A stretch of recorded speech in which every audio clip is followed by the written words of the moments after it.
আলহামদুলিল্লাহ, খুব ভালো একটা নিউজ আর আমার জন্য খুব ভালো একটা ফিলিংস। এখন সেটা আপনার করা মামলাতে জেলে গিয়েছেন, সেখানে তো আপনার এটা ভালো লাগার কথা না। ভালো লাগার কারণটা কি?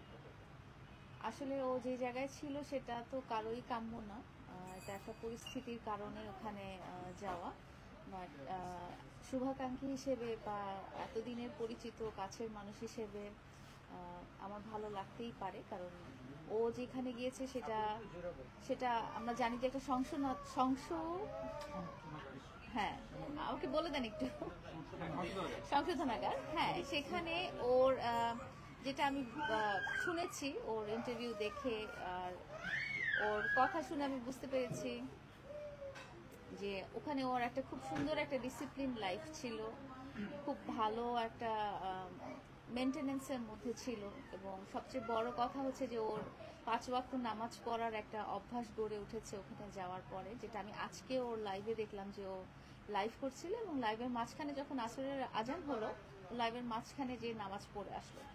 এর চেয়ে ভালো কিছু আসলে আর হতে পারে না, বা এর চেয়ে সুখবর আমার জন্য আর হতে পারে না। তো এই জন্য আমি খুবই খুশি হয়েছি, খুবই ভালো লাগছে আমার ওর এই পজিটিভ পরিবর্তনটা দেখে। আচ্ছা, তাহলে কি প্রিন্স মামুন এর আগে কি মানে ধরেন খুব ব্যাপার লাইফ লিড করতো, এখন একটা আসলে এক একজনের লাইফস্টাইল এক এক রকম, ওর লাইফস্টাইলটা একরকম ছিল, ডিফারেন্ট ছিল। আমার মনে হয়েছিল যে ওর লাইফস্টাইলে ওর বয়স বাড়ার সাথে সাথে বা ওর পার্সোনালিটি গ্রোথের সাথে সাথে একটু পরিবর্তনের দরকার ছিল, পজিটিভ পরিবর্তনের দরকার ছিল।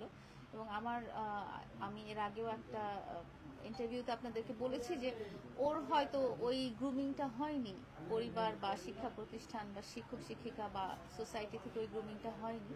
তো সেই জন্যই আমি বলছিলাম যে ওর আসলে পজিটিভ পরিবর্তনটা দরকার ছিল আর কি।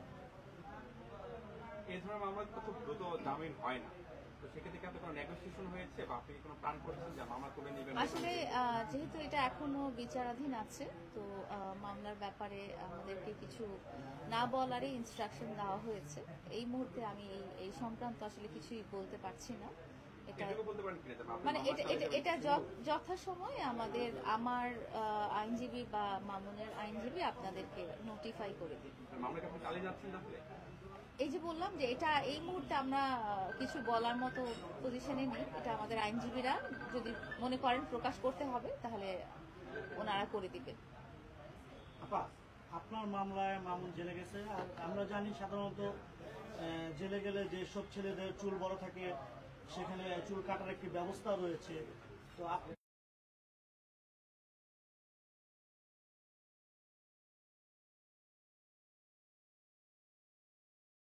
মামলা করে তাকে জেলে পাঠিয়েছেন, সেই মামলায় তার চুল কাটা হয়েছে।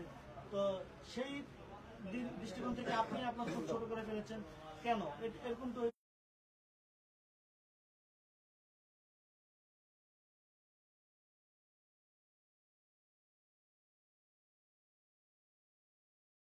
কেন হলো?